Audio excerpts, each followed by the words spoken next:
यावरती काय लिहिलंय रे सांगा? 100 मोठ्याने सांगा ना.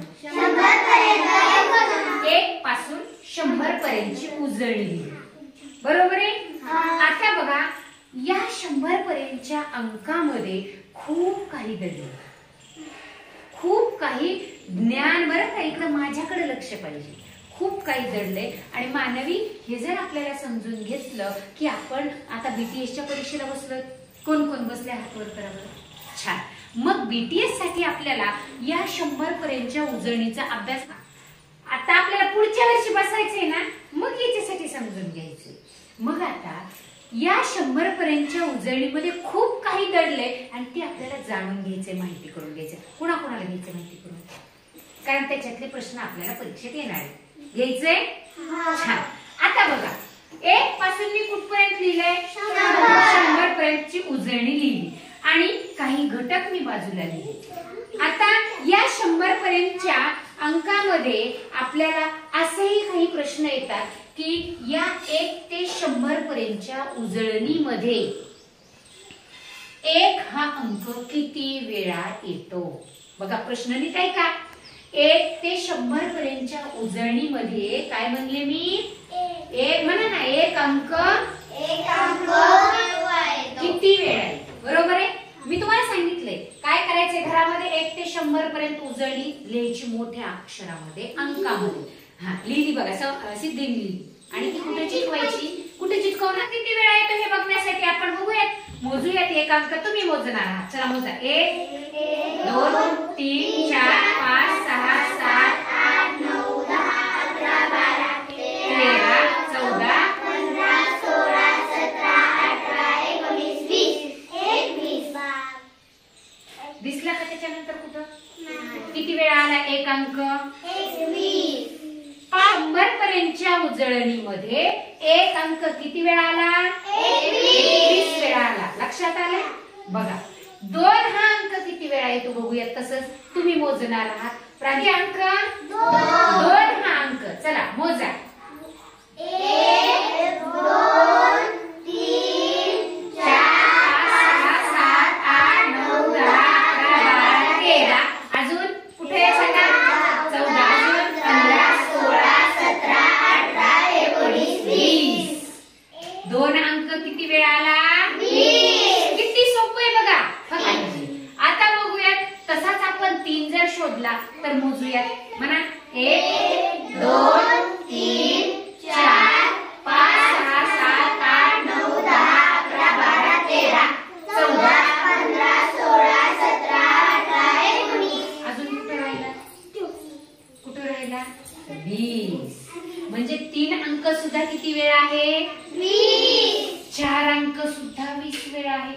लक्षात ठेवायचं. 5 अंक सुद्धा 6 7 8 आणि 9 म्हणजे 2 पासून 9 पर्यंतचे प्रत्येक अंक किती वेळा येतो? 20. हा ऐका ऐका 1 ते 100 पर्यंतची उजळणी येणं किती आवश्यक आहे की नाही? येणं आवश्यक आहे की नाही सांगा? छान. 1 अंक किती वेळा आला सांगा? 21. 2 पासून 9 पर्यंतचा अभिजित अंक किती वेळा येतो?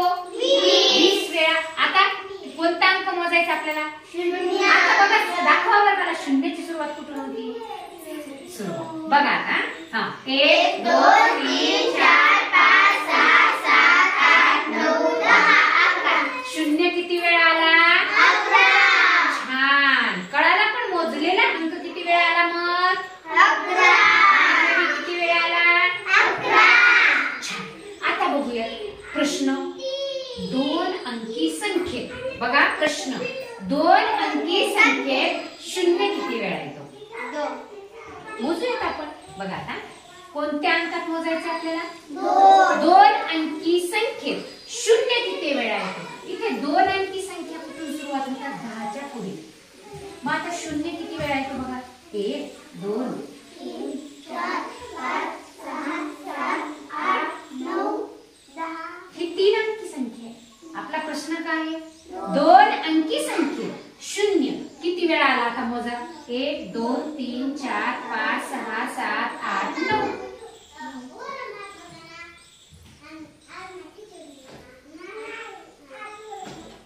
दोन अंकी संख्येत शून्य किती वेळा आला? अरे 9 वेळा आला. आणि 5 अंक असलेल्या संख्या किती आहेत बरं?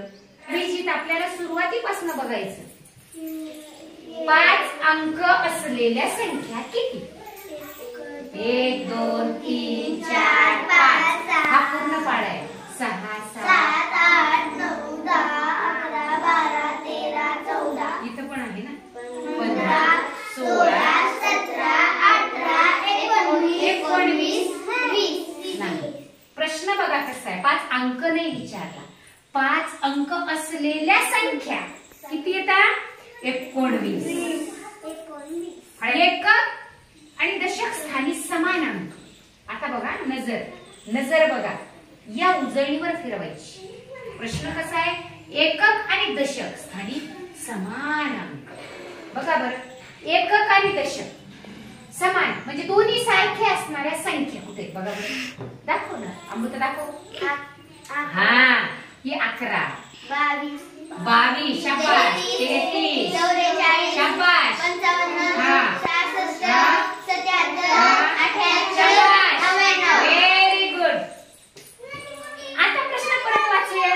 म्हणा एकक दशक स्थानी समान अंक असलेल्या संख्या किती? मग या गोलामधल्या आपण संख्या मोजूयात. मोजा बरं आदिती मोठ्याने मोजा. 1 2 3 4 5 6 7 8 9 संख्या झाल्या बरोबर आहे. एकक आणि दशक स्थानी समान असलेल्या संख्या 9. समान अंक असलेल्या संख्या 10 आहेत. 10 कारण इथं पण एकक आणि दशक समान आहे. एकक आणि दशक आहे समान. इथं 0 इथं 0 म्हणजे किती संख्या झाल्या? 10. म्हणजे बघा आपलं लक्ष किती असलं पाहिजे. 1 ते 100 मध्ये 2 अंकी संख्या एकूण किती असते बरं? बघूयात आपण. या सगळ्या संख्या किती झाल्या? 100. त्याच्यातली 3 अंकी गेली एक म्हणजे राहिलं 99. 99 मधून 1 2 3 4 5 6 7 8 9 गेला एक अंकी. किती राहतील? 99 मधले 9 गेल्यावर सांगा. 90. 2 अंकी संख्या किती झाल्या मग? 100 पर्यंत मग 2 अंकी संख्या किती सांगितल्या? 90. जरी पाठ नाही पाठ असावा असं काही नाही पण आपल्याला 1 ते 100 पर्यंत उजळणी जरी आपण चार्ट वर लिहिते हे सगळे प्रश्न कळतात. त्याच्यासाठी मी तुम्हाला समजून सांगितले. पुढचा प्रश्न वाचा. 3 अंकी संख्या किती बरं? 3 अंकी संख्या एकच जी 100 म्हणजे एकच आहे. पुढे बघा 0 अंक असलेल्या संख्या. मानवी वाचायचं थोडं जरा. 0 अंक असलेल्या संख्या किती बरं? 0 असलेल्या संख्या याच्या मोजू आपण. 1 2 3 4 5 6 7 8 9 10 0 असलेल्या किती संख्या झाल्या? 10. बरोबर आहे. म्हणजे किती मोठे प्रश्न आपल्याला 100 पर्यंतच्या उजळणीमध्ये दडलेले. आणखी आहेत ते आपण पुढच्या भागामध्ये बघूया. परंतु आज आपण पटपट सांगायचं आता. 1 ते 100 पर्यंतच्या उजळणीमध्ये एक अंक किती वेळा येतो सांगा पटपट वाचून. 1 ते 100 पर्यंतच्या उजळणीमध्ये इथे लक्ष द्यायचं. अभिजित 2 पासून 9 पर्यंतचे सगळे अंक किती वेळा येतात? 0 अंक किती वेळा येतो? 2 अंकी संख्येत 0 किती वेळा आला? 9. कसं शोधलं हे कळालंय आपल्याला. किती आले होते? 0 आला होता 11 वेळा. 1 आला होता 21 वेळा बरोबर आहे. 2 ते 9 आले 20 वेळा. पुढं एकक दशक स्थानी समान अंक असलेल्या संख्या किती? 10. आपल्या लक्षात आलं. तुम्ही पटपट तुम्हीच सांगितलं. आता त्यानंतर 2 अंकी संख्या किती आहे त्याच्यात? 90. 3 अंकी संख्या किती आहे? 1. आणि 0 अंक असलेल्या संख्या किती आहेत? 10. तुमच्यासाठी एक छान आपण शाबासकीची टाळी घेऊया आणि माझ्या मागे तुम्ही टाळी वाजवणार आहात. बघा आता माझा आधी बघायचे मग तुम्ही वाजवायची. शाबास शाबास शाबास शाबास शाबास शाबास आणि मोठ्याने म्हणणार 1 2 3 स्टार्ट.